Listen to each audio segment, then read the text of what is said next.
Astrology जो है ना वो अगर हम इसकी बैकग्राउंड पे चले जाए ना तो बहुत वास्ट है ये। हर चीज़ जो है ना वो एक टाइम के अकॉर्डिंग चल रहा है। जब तक आप उस एनर्जी के साथ अलाइन नहीं होंगे टाइम के विद रिस्पेक्ट, वो वर्क नहीं करती। देखें, बहुत सारे लोगों को ये बात पता ही नहीं है कि उनकी किस्मत पैसा होता है। अब वो सदका कर रहे हैं, वो अपनी किस्मत दे रहे हैं। आपको आपके जायचे से यही सब पता लगता है कि आपका लकी कलर कौन सा है, आपको किन चीज़ों को आपने ज़्यादा इंटेक करना है, किन चीज़ों से आपको बचना है, आपके पास कौन सी एनर्जी है, आपका वक्त कौन सा चल रहा है, आपको क्या करना चाहिए, ठीक है, किन चीज़ों से आपको बचना है। तो शिफा भी आप अल्लाह से ही मांग रहे हैं, तो फिर आप डॉक्टर के पास क्या लेने जाते हैं?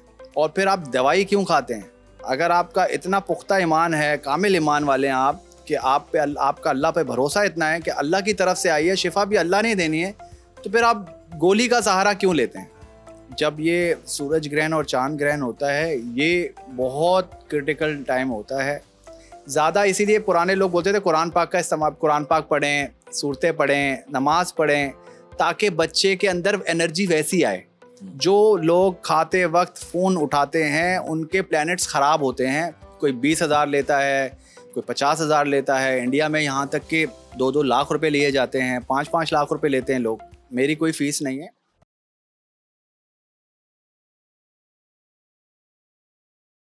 अस्सलाम वालेकुम, मैं हूं अली और आप देख रहे हैं आला पॉड। इस दुआ के साथ कि इशरत हाल, नेक अहवाल, बुलंद इकबाल, रिज़्क़ हलाल, उम्दा बोल चाल खुदा से पाएँ हम और हमारे अहलो अयाल, और हमारे मुल्क को भी हो नसीब सर बुलंदी, सरफराजी और उरूजो कमाल। तो कहिए आमीन और मिलिए हमारे आज के आला मेहमान से, जिनका नाम है फवाद भट्टी और जो हैं एक्सपर्ट इन एस्ट्रोलॉजी।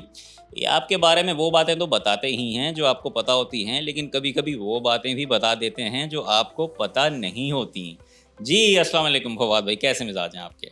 वालेकुम अस्सलाम, अल्हम्दुलिल्लाह। आप बताएं, आप ठीक हैं? अल्हम्दुलिल्लाह। फवाद भाई, ये क्या एस्ट्रोलॉजी क्या चीज़ है? कोई साइंटिफिक इल्म है, कोई टेक्नोलॉजी है, या कहानत है, या बस तोहमात हैं? थोड़ा सा इसके ऊपर रोशनी डालें। देखें, एस्ट्रोलॉजी जो है ना वो अगर हम इसकी बैकग्राउंड पे चले जाए ना तो बहुत वास्ट है ये आप ये समझ लें कि हज़रत इदरीस अलैहिस्सलाम के दौर से है ये, कि हज़रत इदरीस अलैहिस्सलाम को अल्लाह ताला ने 10 ऐसे मौजज़ात जो हैं वो दिए थे, और जिसमें से इल्म नजूम एस्ट्रोलॉजी एक वाहिद वो है। और इसके साथ साथ जो हम कपड़े पहनते हैं वो सिलाई, वो अल्लाह ताला ने जो है हज़रत इदरीस अलैहिस्सलाम को दिया। इसके अलावा नाप तोल जो हम करते हैं वो हज़रत इदरीस अलैहिस्सलाम को दिया, और फ़िज़िक्स, केमिस्ट्री और बेशुमार इल्म जो है वो उनको अता किए गए। और उस दौर से जो है ना इसकी प्रैक्टिस स्टार्ट हो गई थी, और उससे वो फिर बहुत सारी चीज़ों के जागे। कुरान पाक में एस्ट्रोलॉजी के हवाले से बड़ा डीप डिस्कस हुआ है। सूरह नहल की आयत नंबर 12 है, उसका तर्जुमा ये है कि हमने सूरज, चाँद और जो बाकी सैयारों को एक ख़ास अहकाम सर अंजाम दिए हैं, और बेशक अक्लमंद लोगों के लिए इसमें निशानियाँ हैं। इसके अलावा सूरह बुर्ज के जिसमें अल्लाह ताला फरमा रहे हैं कि कसम है आसमान की जिसमें बुर्ज हैं। और बेशुमार आयतें हज़रत इब्राहीम अलैहिस्सलाम का वाक़या है कि जब उनकी कौम उनके पास आई और उनको चलने के लिए कहा, तो उन्होंने आसमान की तरफ नज़र उठाई और उन्होंने ये फ़रमाया कि मेरे बीमार हुए जाने का वक्त होता है। इसके अलावा हज़रत यूसुफ़ अलैहिस्सलाम ने ख्वाब में देखा कि 12 बुर्ज और 9 सितारे जो हैं मुझे सजदा कर रहे हैं, और ये ख्वाब उन्होंने अपने वालिद को सुनाया। तो ऐसे कई किस्से कहानियाँ। फिर सूरह यासीन का पहला रुकू है जिसमें चाँद के बढ़ने और घटने का, यानी कि वैक्सिंग मून और वैनिंग मून का ज़िक्र है। तो ये सारी चीज़ें इंडिकेट करती हैं। और एस्ट्रोलॉजी के हवाले से अगर हम कुरान पाक को तर्जुमे तफसीर के साथ पढ़ें तो ये सारी चीज़ें जो है ना हमें वहाँ से मिलती हैं। अब एस्ट्रोलॉजी हम पे इम्पैक्ट कैसे करती है, जैसे आप ये देखें कि अगर हमें सूरज की रोशनी जो है, अगर डॉक्टर हमें ये बोलता है कि आप जो है सूरज की रोशनी में बैठें तो आपका विटामिन डी चार्ज होगा, तो हमारा इसका मतलब है सूरज की रोशनी से हमारी कोई कनेक्शन है। अगर सूरज की रोशनी ख़त्म हो जाए तो ज़िंदगी ख़त्म हो जाए। तो हमने बचपन में ये चीज़ें पढ़ी अपने सिलेबस में कि सन और मून के अलावा मरकरी भी है, प्लूटो भी है, यूरेनस भी है, नेपच्यून भी है, फिर वीनस है, सैटर्न है, मार्स है। अब ऑब्वियसली सन और मून का तो रोल हमें समझ में आता है, लेकिन बाकी का क्या रोल है उसको हम किस तरह से डायग्नोस कर सकते हैं, वो चीज़ें हम पे किस तरह से अप्लाई होती हैं। तो एस्ट्रोलॉजी में ना एक समंदर है ये इल्म का, और उसको लेके आज तक दुनिया में बहुत सारे जो है ना, वो आप ये समझ लें कि इस पे क्रिटिसाइज ही बहुत होता है इस इल्म को लेके, लेकिन ये एक साइंटिफिक है, साइंस बेस्ड इल्म है, और इसको सीखना चाहिए। मैं समझता हूँ इसको समझना चाहिए। हम पर बहुत असरअंदाज होते हैं, क्योंकि चांद हम ऑलरेडी फॉलो कर रहे हैं मून को। हम अपनी चांद को ये नहीं बोल सकता कि यार मैं फॉलो नहीं करता, ठीक है। तो फॉलो तो हम ऑलरेडी कर रहे हैं, क्योंकि हम अपने जितनी भी रिलीजियस एक्टिविटीज़ करते हैं वो मून बेस्ड करते हैं। चांद की तारीख पे हम रोज़ा रखते हैं, अपनी जितनी ईद हम मनाते हैं वो चांद की तारीख पे कर रहे हैं, तो हम तो फॉलो कर रहे हैं ऑलरेडी।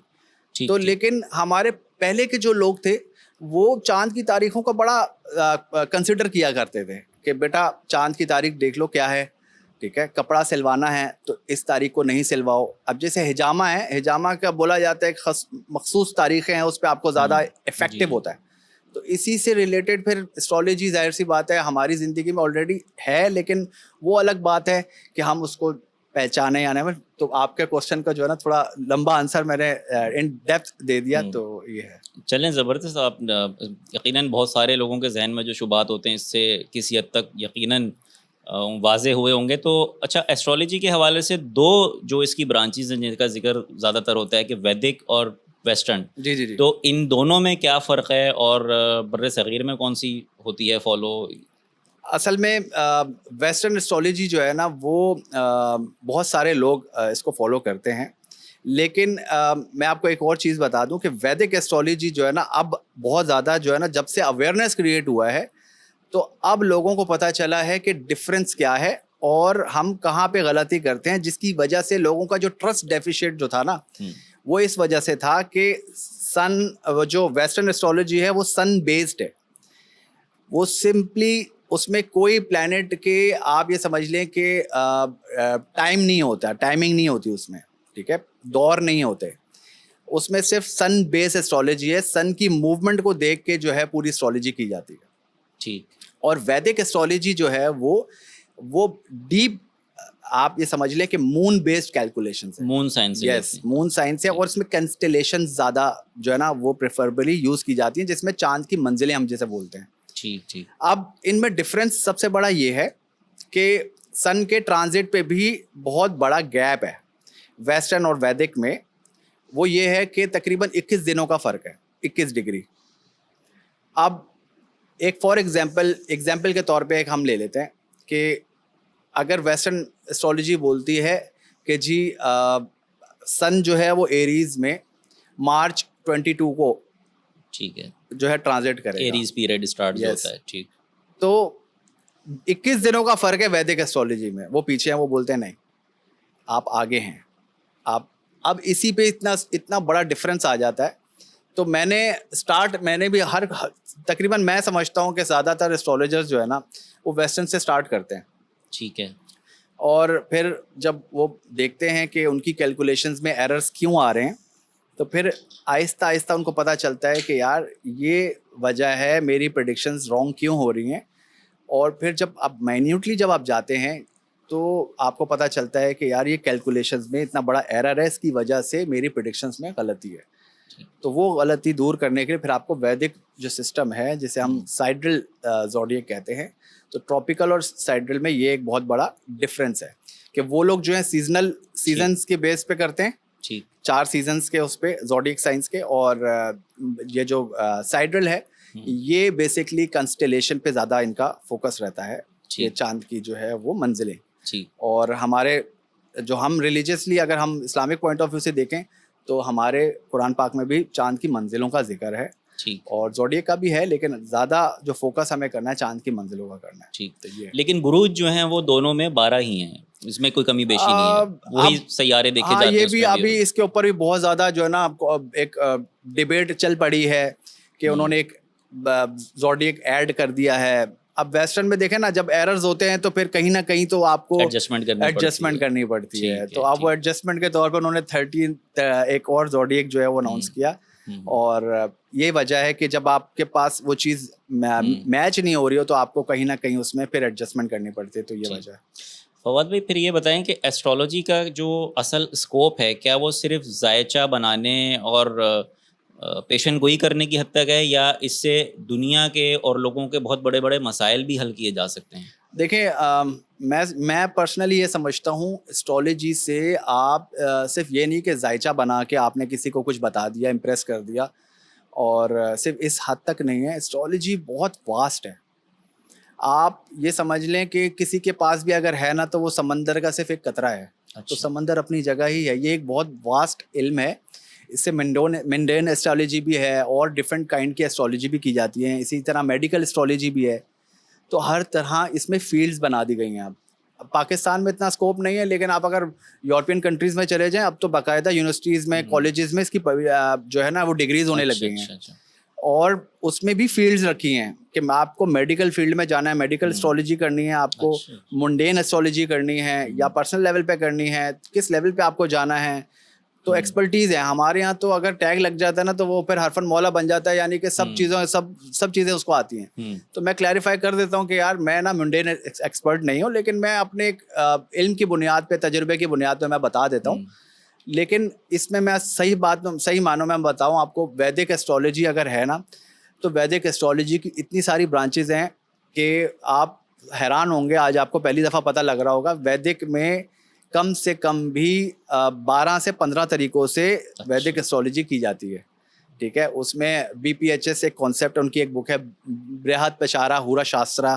ठीक है? फिर ज़मीनी सिस्टम है उनका। ठीक है? फिर लाल किताब है। सही है? फिर इसी तरीके से और बहुत सारे इनके और इन डिफरेंट। किताबों के भी अपने अपने यस, अबवाब होंगे तो यस, बिल्कुल। यस। तो उनके ऋषिज़ हैं, बेसिकली ऋषि ठीक ठीक मुनीज़ हैं ठीक उनके, तो वो ठीक। उन्होंने जो है हर तरीके से और किया हुआ। ठीक है। आपके इसी सवाल अभी जो आपने बात बताई कि वहाँ यूनिवर्सिटीज़ में पढ़ाई जा रही है, तो मेरा अगला सवाल भी इसी हवाले से था कि अगर किसी को सीखनी है, प्रोफ़ेशनली इस फ़ील्ड में आना है, अमूमन तो हमने अपने सोसाइटी में देखा ही है कि ज़्यादातर लोग या तो शौक़ या आ रहे हैं इस तरफ, पढ़ रहे हैं, खुद से सेल्फ़ स्टडी कर रहे हैं, या वो खुद किसी मसले का शिकार हुए थे, फिर वो ट्रीटमेंट लेने गए एंड देन फिर उन्होंने भी स्टार्ट किया उस चीज़ को करते हुए। तो अगर कोई एज़ ए प्रोफ़ेशन इसको लेना चाह रहा है, तो क्या पाकिस्तान में भी ऐसे इंस्टीट्यूट्स हैं, इदारे हैं, या आपकी शागिर्दी इख्तियार करनी पड़ेगी? बड़ा मैं समझता हूँ आपने वैलिड क्वेश्चन किया है, और मौके की नज़ाकत को समझते हुए मैं ये समझता हूँ कि आप देखें, इस पे अनफॉर्चुनेटली पाकिस्तान में ऐसा कोई स्कोप है ही नहीं, ना कोई ऐसा इंस्टीट्यूट है। सिर्फ़ और सिर्फ़ ये किस तरह से होता है कि अब पुराने उस्ताद जिस तरह, अब स्कूल नहीं होते थे, लोग पुराने उस्तादों के पास जाके बैठ के पढ़ते थे। सीना बसीना जिसको यस। कह लें। अच्छा। तो वही कॉन्सेप्ट अभी तक पाकिस्तान में चल रहा है, लेकिन दुनिया बहुत एडवांस हो गई है। आप यकीन करें, डिग्रीज़ हो रही हैं, कॉलेज है, यूनिवर्सिटी है, फिर उसके बाद इस पे प्रोफेसरी भी है, और बाहर जो है इसका बहुत स्कोप है। इंडिया में तो पूरा उनका एक इतना बड़ा इसका जो है वास्ट उनकी जो है वो है डिग्री सिस्टम है इनका। और उनके यहाँ हर चीज़ जो है ना वो कैलकुलेशन बेस्ड है उनका। तो उन्होंने तो अपने दीन का हिस्सा इसको बनाया हुआ है, और अपना बगैर कोई काम कहते हैं ना कि वक्त के हिसाब से चलते हैं वो।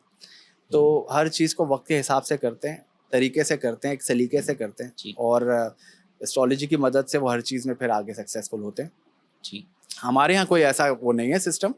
वहाँ बाहर यूरोप में और इंडिया में इसका बाकायदा इंस्टीट्यूट बने हुए हैं और डिग्री होती हैं। मैंने भी जो कोर्सेज़ किए ऑनलाइन किए, और इंडिया से ही किए वैदिक एस्ट्रोलॉजी के। जी। और वेस्टर्न में मैंने जो है मेरे उस्ताद थे, मैं उनका नाम ज़रूर लेना चाहूँगा आपके प्रोग्राम में भी, मोहम्मद सुबान साहब। अल्लाह ताला, अब दुनिया में वो नहीं है, अल्लाह जी। ताला उनकी मग़फ़िरत फ़रमाए और जन्नतुल फ़िरदौस में आला मुक़ाम नसीब फ़रमाए उनको।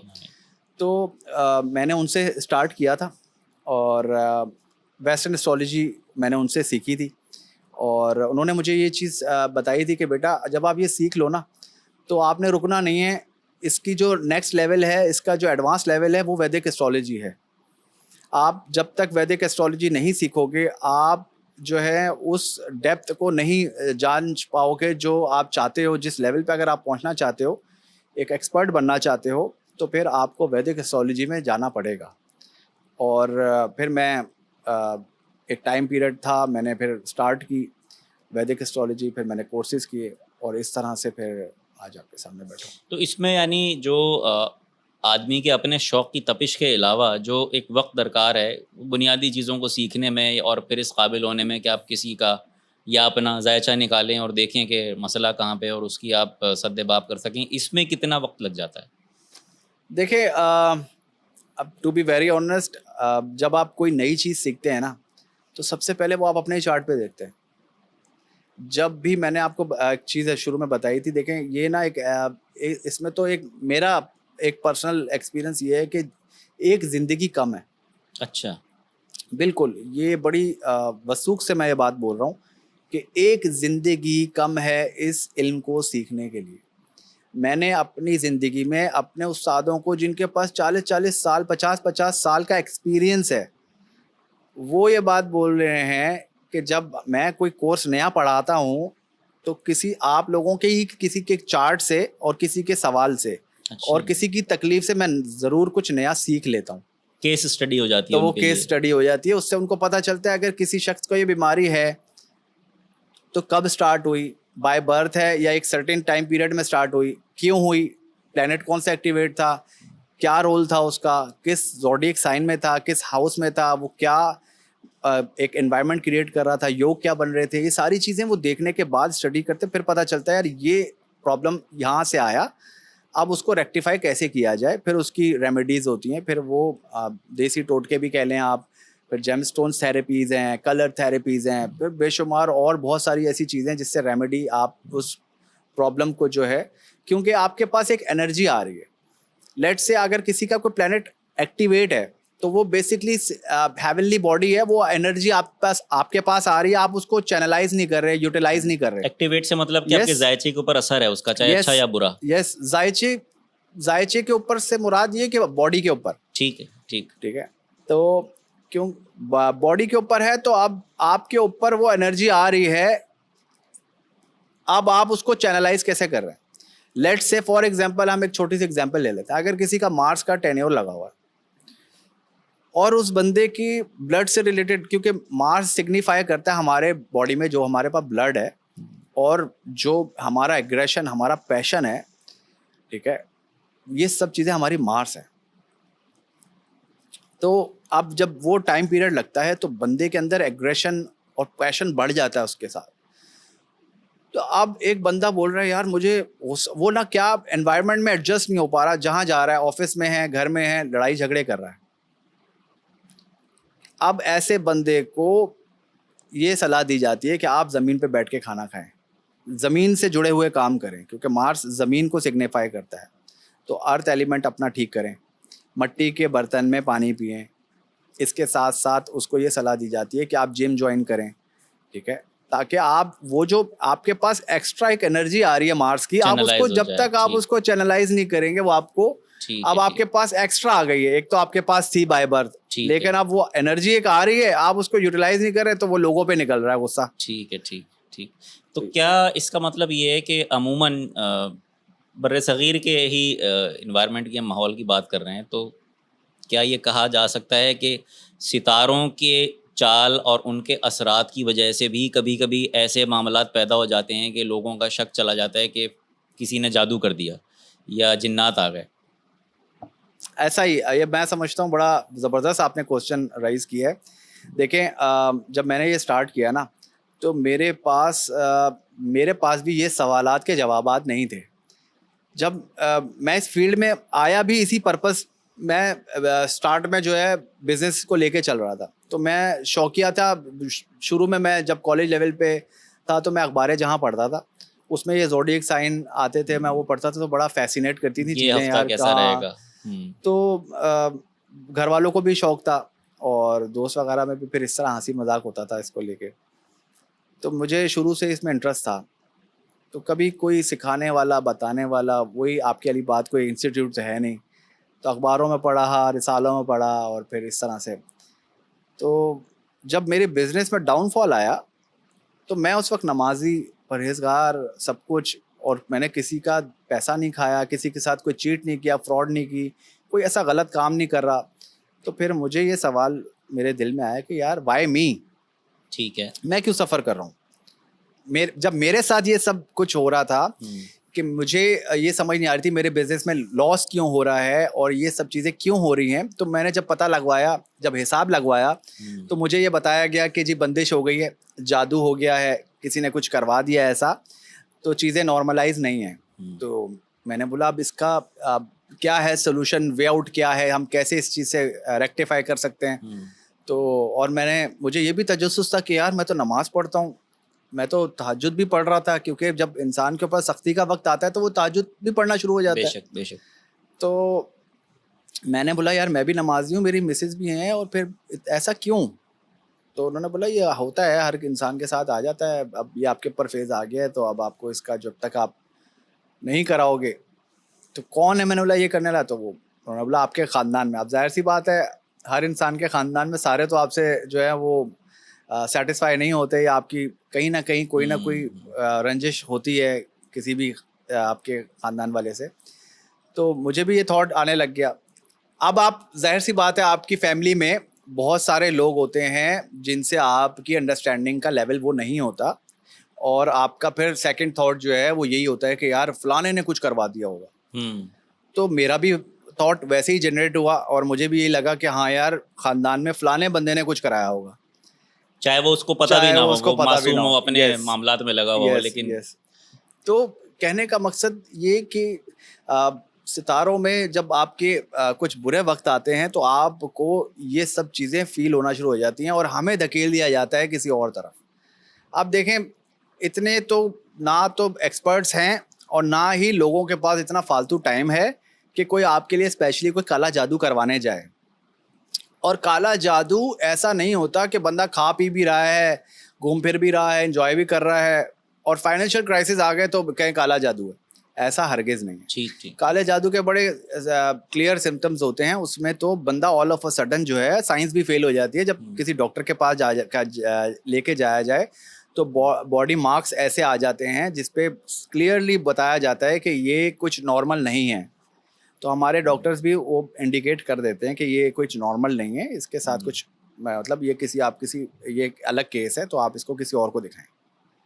तो यानी कि हर रुकावट को जो है काला जादू करार हाँ, देना, तो ये तो हम परस्ती है। ये जी ये चीज़ ये गलत है। बहुत ज़्यादा मैं समझता हूँ गलत है, और आजकल ये प्रैक्टिसेस बहुत ज़्यादा हो रही हैं। मैं इस फील्ड में इसी वजह से आया कि जब मेरे साथ ये हुआ तो मैंने सोचा ऐसे कई लोग होंगे जिनके साथ ये प्रॉब्लम होगा, और मेरा इंटरेस्ट भी था। फिर मुझे एक अच्छे उस्ताद मिल गए, तो मैंने ये सीखना शुरू कर दिया अपने बिजनेस के साथ साथ।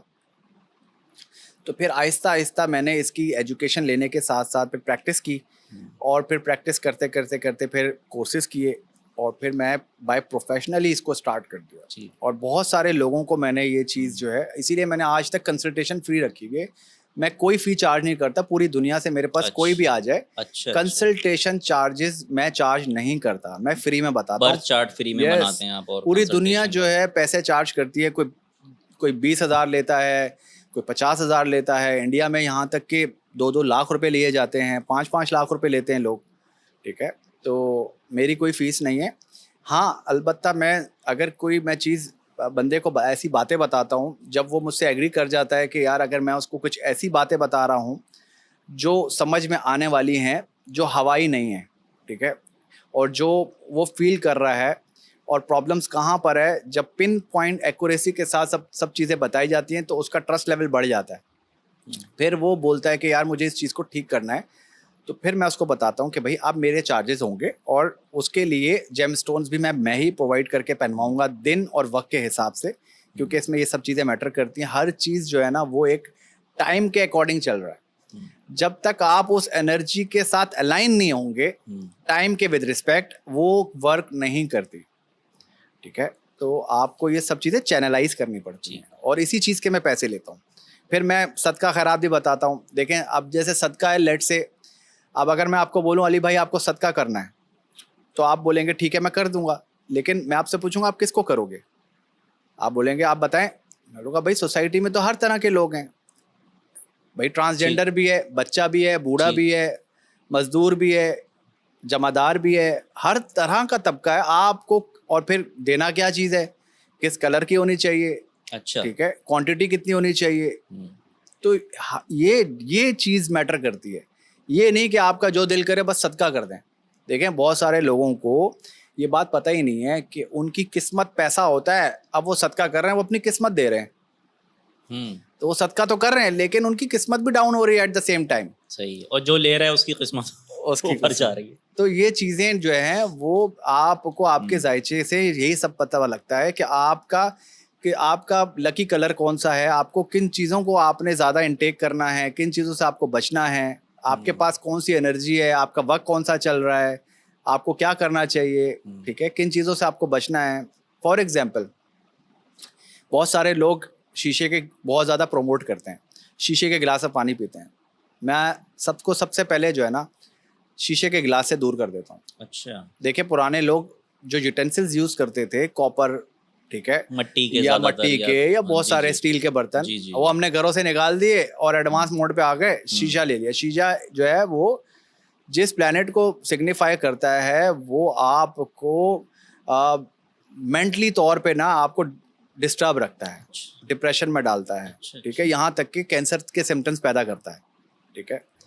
तो बहुत सारे लोगों को जहन से रिलेटेड प्रॉब्लम्स आना शुरू हो जाती है, नींद में प्रॉब्लम आती है और अपने किए हुए काम पे भरोसा नहीं रहता। ओवर थिंकिंग का सबसे ज़्यादा मसला आना शुरू हो जाता है, ठीक है। तो ये सारी चीज़ें जो है ना लोगों के बिजनेस में प्रॉब्लम क्रिएट करता है। अगर किसी जिस प्लैनेट को ये रेक्टिफाई करता है ग्लास, उसको राहु बोलते हैं। और मैं समझता हूँ कि आजकल की हमारे इसमें सबसे ज़्यादा राहु का जो एलिमेंट है वो बढ़ गया है, क्योंकि सेल फोन भी हमारे जो है वो राहु है। उर्दू में हम उसको रास कहते हैं, रास, अच्छा, अच्छा। और हिंदी में राहु बोलते हैं, और अंग्रेजी में हम उसको जो है वो नोड्स बोलते हैं, नॉर्थ नोड और साउथ नोड।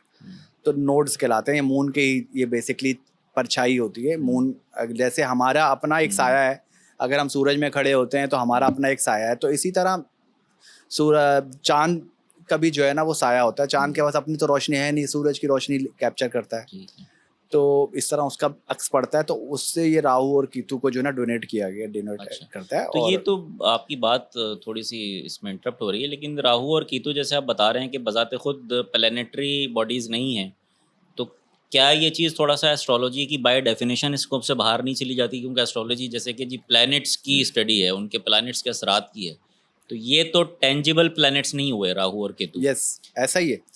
अब देखें बहुत सारी चीज़ें होती हैं, अब लेट से वो एग्जिस्ट करती नहीं है, मानते भी नहीं है, लेकिन होती हैं। मिसाल के तौर पे अब हमें जिन्नात है नज़र नहीं आते, ठीक है, लेकिन एग्जिस्ट तो करते हैं। अल्लाह ताला ने हमें ना कुछ चीज़ों की पावर नहीं दी और कुछ की दी है। जैसे हम ये ऐसी चीज़ों को हम नहीं देख सकते, लेकिन जानवर ज़रूर देख लेते हैं। कुत्ते को नज़र आती है, बिल्ली को नज़र आती हैं, इसलिए वो रिएक्ट करते हैं। हमें नज़र नहीं आती, हम रिएक्ट ही नहीं करते। ठीक है। लेकिन ज़मीन पे आदम से पहले जाहिर सी बात है जिन्नात थे, ये बात आपको भी पता होगा कि उनकी नस्लें रह चुकी हैं। ठीक। तो हमसे ज़्यादा हैं जिन्नात। ठीक है। वो अलग बात है, उनसे एक एग्रीमेंट हुआ, और ये एक अलग डिबेट है कि वो कहाँ रहते हैं, कैसे रहते हैं और किस तरह से वो मैनेज करते हैं। लेकिन राहु केतु ऐसे ही हैं कि वो हमें एक्चुअल में वो फिजिकल फॉर्म नहीं है उनकी, लेकिन उनका जो अक्स है, जो उनका परछाई है, जो शेडो प्लेनेट के नाम पे वो हैं, उनका नाम है, और उनका रोल जो है वो हमें क्लियरली नज़र आता है जब वो आपके प्लानिटरी स्क्रिप्ट में जब वो ऑन होते हैं। जब उनका टाइम लग जाता है तो वो आपके लिए लाइफ में बड़ी डिस्टर्बेंस क्रिएट करते हैं, राहु और केतु। अच्छा, लेकिन ये मिलते सिर्फ वैदिक एस्ट्रोलॉजी में, ईस्टर्न में, वेस्टर्न में इनका तस्करा नहीं है। वेस्टर्न में तो ये कॉन्सेप्ट है ही नहीं ना, टेन्योर सिस्टम। लेकिन नोड्स वो मानते हैं, नोड्स हैं, और वो नॉर्थ नोड और साउथ नोड मैं पहले ही मेंशन कर चुका हूँ, वो नोड्स बोलते हैं इनको, और वो एक्सेस बोलते हैं कि मून के एक्सेस हैं ये। साढ़सती और ढाइया का भी जो कॉन्सेप्ट्स हैं वो भी वैदिक में ही मिलते हैं या वो भी वेस्टर्न में भी हैं, और ये दोनों चीज़ें क्या होती हैं? सैटर्न के ट्रांजिट को बोलते हैं बेसिकली। ये हमारा ज़ोहल यानी यस प्रोनाउंस गलत कर दिया गया। अच्छा।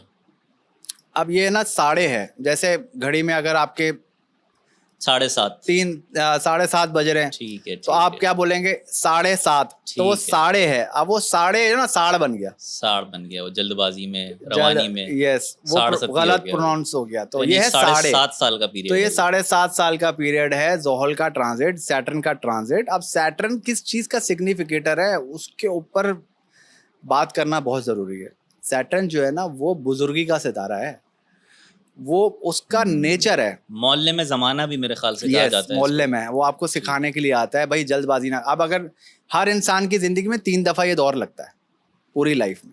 एक आपको बचपन में लगेगा, एक जवानी में लगेगा और फिर एक बुढ़ापे में तो लगेगा। फवाद भाई, ये तो 22 साल तो इसी में गुजर गए, 60 में, तो वही बात हो गई कि 4 दिन की चांदनी फिर अंधेरी रात वाली। तो उम्र सबके दराज मांग के लाए थे 4 दिन। जी, सबके ख़राब नहीं होते हम्म। और सबके डिफरेंट होते हैं, सबके रोल भी डिफरेंट होते हैं। ज़ायचे से ही पता लगता है कि इसका अच्छा, सैटर्न इससे क्या डिमांड कर रहा है। किसी का पॉजिटिव भी हो यस, सकता है। ओके, ठीक। पॉजिटिव बहुत सारे लोगों का पॉजिटिव होता है, बहुत सारे लोगों का नेगेटिव होता है। तो जिनका नेगेटिव होता है उनको बहुत ज़्यादा वो हिट करता है ये पीरियड, अच्छा, अच्छा। क्योंकि जब सैटर्न जब ट्रांजिट कर रहा होता है मून के ऊपर से, तो आप ये समझ लें कि आप मून हमारा जो है ना वो हमारी अंदर की दुनिया है। कैफियत और ठीक जज्बात। है, यस, हमारा माइंड है, हमारी मेंटेलिटी है, हम किस तरह से ऑब्जर्व करते हैं, चीज़ों को सिग्निफाई करते हैं हम, ये सारी चीज़ें जो हमारी माइंड से हम कंट्रोल करते हैं। जब सैटर्न इसके ऊपर से गुजर रहा होता है तो सैटर्न डार्क है, ब्लैक है, और डिलेज, ऑब्स्टिकल्स, हिंड्रेंस, रुकावटें पैदा करना, मुश्किलात में डालना, बंदे को थोड़ी टफ सिचुएशन देना। ठीक है, डिफ़िकल्ट टास्क, एक स्ट्रिक्ट टीचर के तौर पे आपको सबक देने के लिए आता है, आपको गिराता है कि आप गिर के उठना सीखें। बंदे को प्रैक्टिस करवाता है कि फेलियर से आप सक्सेस की तरफ कैसे जाते हैं, ये सिखाता है आपको। अगर ये ना हो, अगर स्मूथ ही हो लाइफ, बंदा जो है सोने का चम्मच लेके पैदा हुआ और ठीक, पैसा ही ठीक। सब कुछ और सब कुछ बड़े इजीली गो थ्रू के, उसको तो पता ही नहीं चलेगा लाइफ है क्या।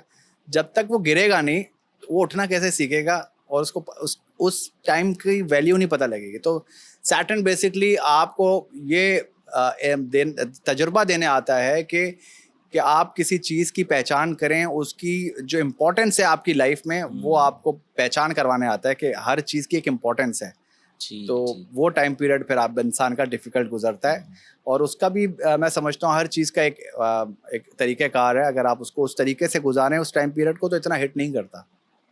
ठीक, मेरे ख्याल यस, से ये वही वही पीरियड होता है ज़िंदगी का जिसके बारे में कहा गया कि उस्ताद पहले सबक दे के इम्तिहान लेता है, और ये यस, वो पीरियड है जो इम्तिहान ऐसा ही ले के ऐसा, पहले फिर बाद में ज़िंदगी का सबक बिल्कुल देती ऐसा है। ही है, बिल्कुल ऐसा। आपने नगीनों की बात की थी कि जेम स्टोन रेमेडी वगैरह, तो क्या एक एस्ट्रोलॉजर सिर्फ जेम स्टोन्स ही रेकमेंड करके चीज़ों की रेमेडी कर सकता है, या इसमें और भी चीज़ें शामिल हैं? क्योंकि आपको पता है कि हमारे कल्चर में ज़रा नगीनों का पहनना और उनसे मुस्तफ़ीद होना, फिर वो ज़रा दूसरी तरफ बात निकल जाती है कि नाउज़ुबिल्लाह शिर्क की तरफ हो जाता है। तो इसमें बताएं, इसको भी अगर मैं कोई नहीं पहनना चाह रहा तो यस, क्या करे? अच्छा, इसको पहले मैं इस तरह से क्लियर कर दूं कि एक तो पहनने में कोई कबाहत नहीं है, आप साइंटिफिकली पहन रहे हैं। आप अगर इस चीज़ को मज़हब से ना ही जोड़ें तो बेहतर है। ठीक है, देखें, अगर अगर ये इसमें कोई फ़ायदा नहीं है, तो ये अल्लाह ताला ने दुनिया में अगर कोई चीज़ पैदा की है तो वो बेकार तो होगी नहीं। अब अगर मोती को देखें, वो समंदर से निकलता है। ठीक है, मरजान को देखें तो वो कोई कीड़ा खाता है उस शाख को, और उसमें से निकलता है मरजान। और ठीक दोनों है, का तज़किरा सूरह रहमान सूरह में भी है। रहमान में जी, भी है, याकूत का भी है। बिल्कुल। तो अगर ये देखा जाए, तो अगर इसकी इम्पोर्टेंस नहीं, तो फिर अल्लाह ने इनको पैदा क्यों किया? असल में ना अल्लाह ताला ने अगर कोई चीज़, कोई बीमारी, कोई मुसीबत, कोई प्रॉब्लम अगर ज़िंदगी में, दुनिया में है, तो उसका इलाज भी दिया है। तो हर चीज़ का इलाज है, और इसको इलाज के तौर पे आप पहन सकते हैं। जैसे अब मैं अगर आपको एक बात आपसे पूछूं, अगर आप लेट्स से मैं ये बोलूं कि अली भाई अगर आप बीमार होते हैं, हुँ, तो आप क्या करते हैं? आप जाहिर सी बात है डॉक्टर के पास जाते हैं। डॉक्टर के पास जाके आप उससे कंसल्ट करते हैं, और फिर उससे पूछते हैं, हाँ जी मुझे क्या हुआ? तो वो बताता है आपको यूँ हुआ और ये ऐसे हुआ, और आप ये दवाई खाएं, आप सही हो जाएंगे। अब अगर मैं आपसे ये पूछूं कि आपको जो तकलीफ़ या बीमारी आई वो किसकी तरफ से आई? अल्लाह की तरफ से। ठीक, तो शिफा भी आप अल्लाह से ही मांग रहे हैं, तो फिर आप ठीक है। डॉक्टर के पास क्या लेने जाते हैं? और फिर आप दवाई क्यों खाते हैं? अगर आपका इतना पुख्ता ईमान है, कामिल ईमान वाले हैं आप, कि आप पे आपका अल्लाह पे भरोसा इतना है कि अल्लाह की तरफ से आई है, शिफा भी अल्लाह ने देनी है, तो फिर आप गोली का सहारा क्यों लेते हैं? आप इसको ऐसे भी तो देख सकते हैं।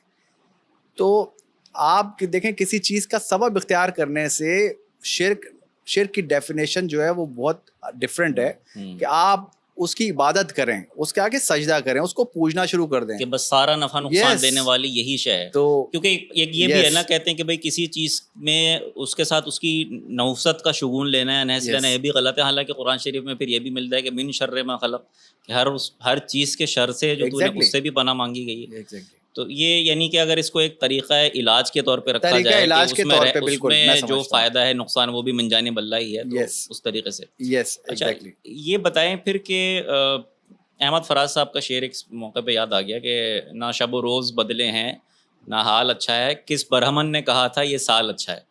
तो गालिबन वो किसी कच्चे एस्ट्रोलॉजर के पास चले गए और उनकी प्रेडिक्शन सही साबित नहीं हुई।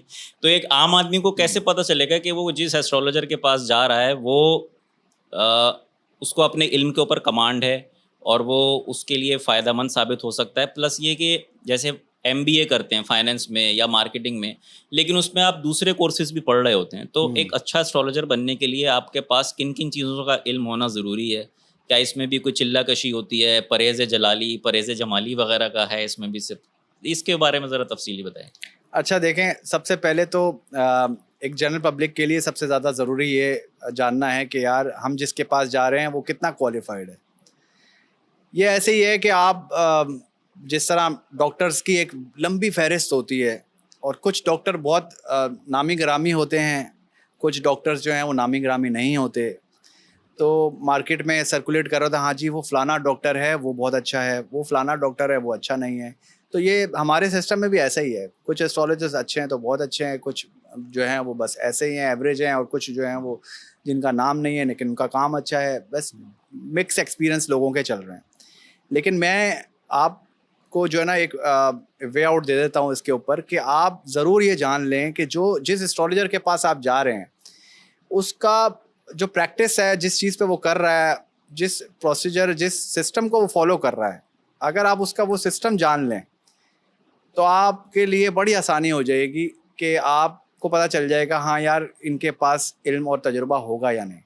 अगर देखें वो सिर्फ टू बी वेरी ऑनेस्ट, किसी को बुरा लगे तो मैं अभी माजरत कर लेता हूँ, लेकिन मैं समझता हूँ अगर कोई वेस्टर्न एस्ट्रोलॉजी कर रहा है ना और आप उसके पास जा रहे हैं तो आपको मिलेगा कुछ भी नहीं। अच्छा।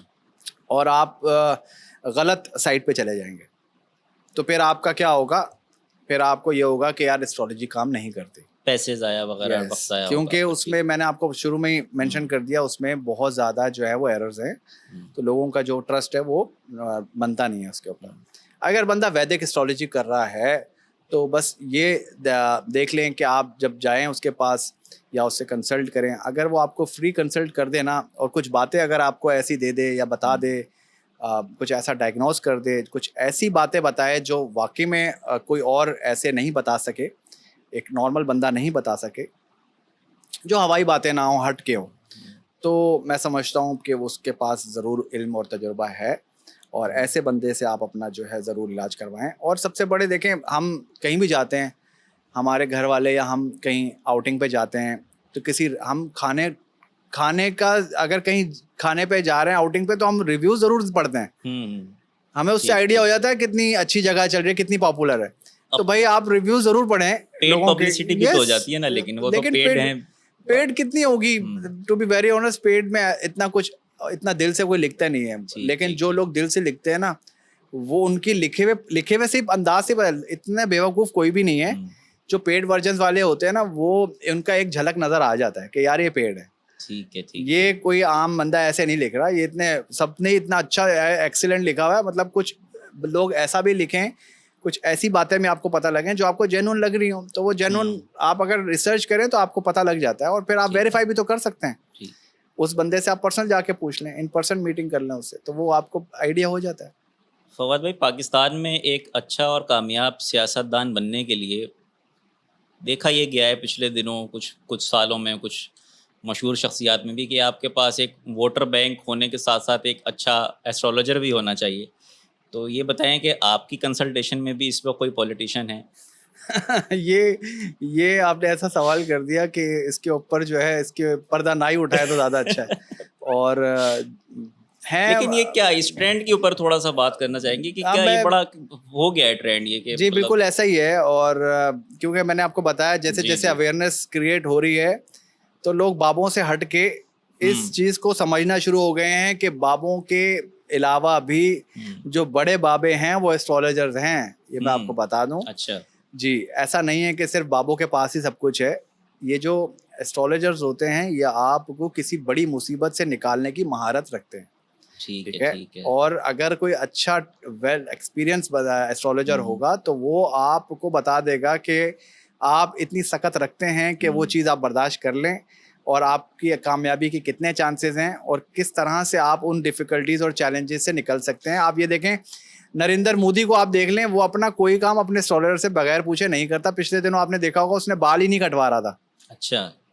तो उसका वो टाइम पीरियड कोई चल रहा था जिसमें उसको कैंची लगाने से जो है अच्छा। वो उसको नुकसान होना था। अगर वो कैंची लगवाता तो उसकी कुर्सी चली जाती, क्योंकि उसको एक प्लैनेट लगा हुआ था जो कैंची को सिग्निफाई करता है। ठीक है, ठीक है। ठीक, ठीक। और वो नेगेटिव हो जाता, तो वो बाल इसीलिए नहीं कटवा रहा था। तो मुझसे किसी ने पूछा था कि क्या वजह है, तो मैंने ये बताया कि उसके चार्ट में ना ये टाइम पीरियड चल रहा है कि अगर वो कैंची लगवाएगा तो उसको प्रॉब्लम स्टार्ट हो जाएगी। ठीक है। हमारे यहाँ भी हमने देखा कि पिछले 4-6 महीने में कुछ लोगों के मामलात बड़े ऊपर नीचे हो गए सियासी मंजरनामे में। तो क्या उन्होंने अमल नहीं किया उन हिदायतनामों पे जिन पे वो पहले करते रहे थे? आपने बड़ा क्वेश्चन जो है वो ढके छुपे अल्फाज में किया है, और ढके छुपे अल्फाज में मैं आपको इसका आंसर दूंगा कि जी हाँ, बिल्कुल। उनको मैं समझता हूँ उन्होंने जो गलतियाँ की वो उनके प्लेनेट की विद रिस्पेक्ट थी, और उनके साथ ये चीज़ें होनी थी, और वो एक्सपीरियंस वो कर रहे हैं। अच्छा, अच्छा। और जिस टाइम फ्रेम में वो चल रहे हैं वो उनके लिए बड़ा नेगेटिव है। और बस अल्लाह से दुआ है, क्योंकि आगे भी अभी टेस्टिंग टाइम तो अभी शुरू हुआ है। अच्छा, अच्छा, अच्छा। यस, और कामयाबी के चांसेस बहुत लेस हैं। अच्छा, अच्छा। अभी इश्क के इम्तिहान और भी हैं। यस, अभी ठीक है। इसके इम्तिहान और फवाद भाई ये बताएं कि 2 जुड़वां बच्चे जो एक ही वक्त में पैदा हुए हैं, एक ही जगह पे, तो क्या उन दोनों का ज़िंदगी का जो मामलात होंगे, ज़ायचा वगैरह अलग होगा? दोनों की किस्मतें अलग होंगी? जी बिल्कुल। मैं समझता हूँ ये जब हम डीप हम जाते हैं, इसमें ना एस्ट्रोलॉजी में डिग्री सिस्टम होता है। इस डिग्री सिस्टम में जब हम माइन्यूट प्रिडिक्शंस पे जाते हैं, हम जब मिनट्स के उसके ऊपर जाएंगे तो फिर उसमें डिफरेंस क्रिएट हो जाएगा। डिग्री से मुराद प्लैनेट का एंगल आप कह रहे यस, हैं कि एंगल एंगल चेंज हो जाता है। ठीक। तो जो दो बच्चे साथ पैदा होते हैं थोड़े से डिफरेंस के साथ, उस अगर 3 मिनट से ऊपर का डिफरेंस है तो चेंज हो जाता है प्लेनेट।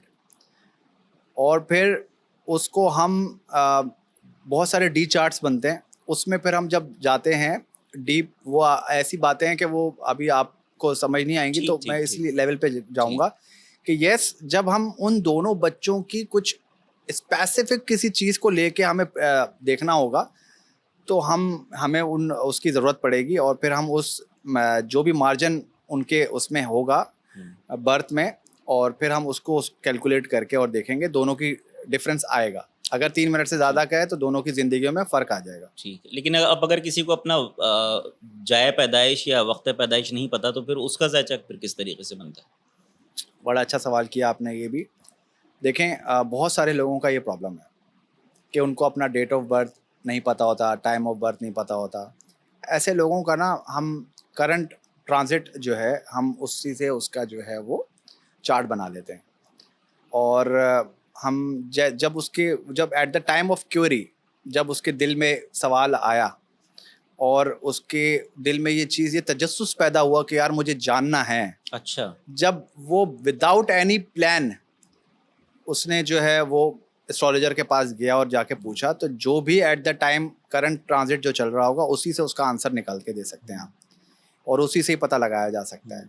और बहुत सारी चीज़ें भी देखी जाती हैं। नाम के और पहले हुर्फ से जैसे कहते हैं। हाँ, अच्छा, इसमें अब एक सवाल ये कि अब एक शख्स है, उसका पैदाइशी नाम महमूद था। मैं एक मिसाल के तौर पे दे रहा हूँ, मतलब ये नहीं कि किसी महमूद साहब की बात हो रही है। महमूद नाम था या मीम से नाम था, उसने वो 20 साल बाद उसके ध्यान आया, उसने वो नाम अपना बदल के एहसन रख लिया। यानी हुर्फ भी चेंज हो गया और नाम भी बदल गया। तो क्या जो उसका जायचा था वो अक्सर बदल जाएगा, मामलात बदल हाँ, जाएंगे? बिल्कुल चेंज हो अच्छा। जाएगा। जायचा नहीं कह सकेंगे कि कह सकते कि चेंज हो गया, लेकिन वो जो साउंड, वो जो वाइब्रेशन है, वो एनर्जी चेंज हो गई। अब महमूद में ना मैं, तो मैं में मार्स की एनर्जी आ रही है, ठीक है, तो महमूद थोड़ा एग्रेसिव बिहेवियर के अच्छा, साथ अच्छा। अप्रोच में था, ठीक है। अहसन में जो है वो चेंज हो गया, अहसन में जो है अलिफ आ गया, अलिफ में सन की पावर आ गई। तो हम देखेंगे कि एहसन वाला बंदा जो है वो करियर ओरिएंटेड, जॉब ओरिएंटेड जो है वो बहुत ज़्यादा होगा, उसके अंदर ईगो फैक्टर भी ज़्यादा होगा, और उसके साथ साथ गवर्नमेंट जॉब में होगा। ज़्यादा अब चांसेस ये हैं कि वो गवर्नमेंट सेक्टर्स में अप्लाई करने का उसका माइंड बनेगा, और करियर भी उसी का उसका जो है ना ऐसा ही होगा, और वालिद से ज़्यादा अटैचमेंट रखेगा और वालिद के रक्षा कदम पे चलेगा, अच्छा। क्योंकि उसके पास सन की एनर्जी है। जो हम यही देखते हैं, नाम से एनर्जी कैरी आउट होती है, जो हम प्रोनाउंस कर रहे हैं। यानी तो इसीलिए शायद बड़े बूढ़ों में भी था कि वो ज़िंदगी में अमूमन अगर किसी की मुश्किलात ज़्यादा हैं तो फिर वो नाम बदल या नाम पूछ के रखते थे, हुर्फ जी निकलवाते जी थे, तो जी शायद जी उसकी जी जी वजूहत जी, ये थी। ऐसे ही है, ऐसे ही है। आखिरी 2 सवालात जो मैं करूँगा इस हवाले से कि जैसे हमने थोड़े वक़्त पहले राहु और केतु के हवाले से बात की, तो सूरज गिरहन और चाँद गिरहन का जो प्रेगनेंसी में कहा जाता है हामला ख़वातीन को, तो क्या इसका साइंटिफिक एविडेंस है वाक़ई में कि उसका असर होता है? देखें, मैं एस्ट्रोलॉजिकल पॉइंट ऑफ व्यू से बड़ा इस पे क्लियर हूँ। देखें, जब ये सूरज ग्रहण और चांद ग्रहण होता है, ये बहुत क्रिटिकल टाइम होता है।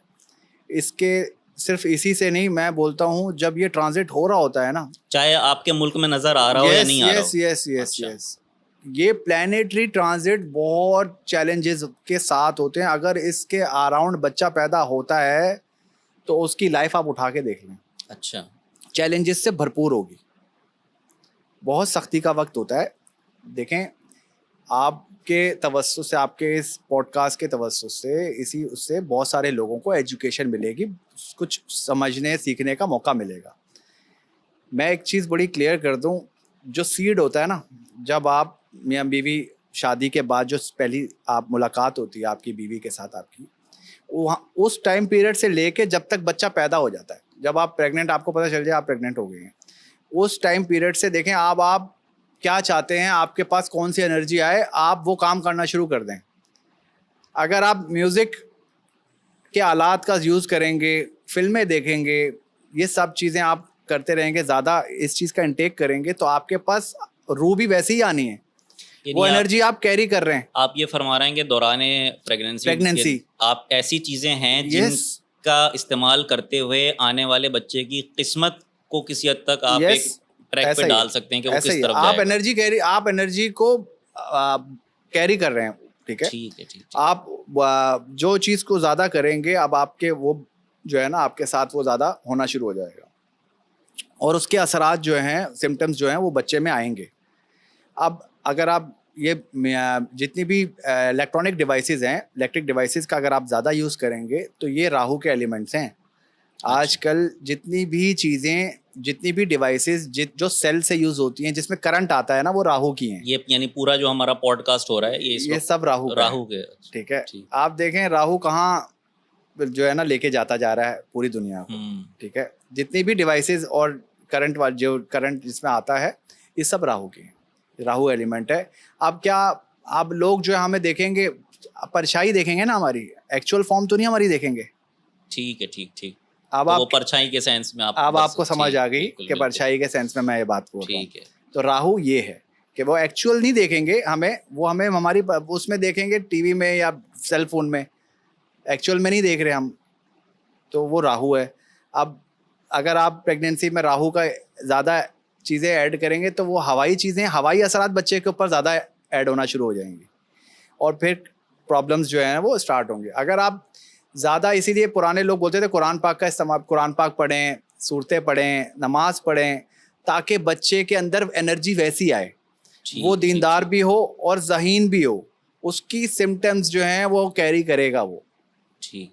हमारे घर में जो वॉशरूम है ना, वो राहु की एरिया है, तो उसको इसीलिए हम कमरों में ले आए, उसको यस। अटैच बाथरूम कर दिया हमने। तो ये सबसे बड़ा नेगेटिविटी हमारे घरों में ये है कि हम वॉशरूम का दरवाज़ा खुला रखते हैं, या हम वॉशरूम में कपड़े टांग देते हैं, वॉशरूम में सेलफोन ले जाते हैं, वॉशरूम में जाके बातचीत करते हैं, लोग बहुत सारी और एक्टिविटीज़ करते हैं। तो ये नहीं करनी चाहिए, इससे आपका प्लेनेट ख़राब होता है, और अगर आपका राहु अच्छा भी होगा बाय बर्थ तो वो भी ख़राब हो जाएगा।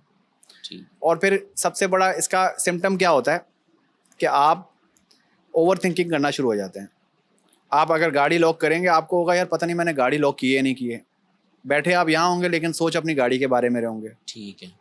ठीक है, कोई भी काम करेंगे आप ना, आपको ओवर थिंकिंग करेंगे, आपको होगा यार पता नहीं हुआ है नहीं हुआ है, पता नहीं सही किया है नहीं किया है। तो वो जो चीज़ है ये राहु की है।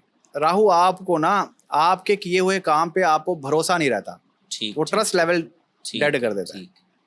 फवाद भाई, बातें बड़ी दिलचस्प और बड़ी इल्मी गुफ्तगू आपसे रही। इंशाल्लाह अगले मुलाकातों में भी जो है हम मज़ीद इन मौज़ूआत को तफसील में आपके साथ इस समंदर की गहराई में उतरेंगे। फ़िलवक़्त आप यहाँ पे नाज़रीन के लिए क्या कहना चाहेंगे?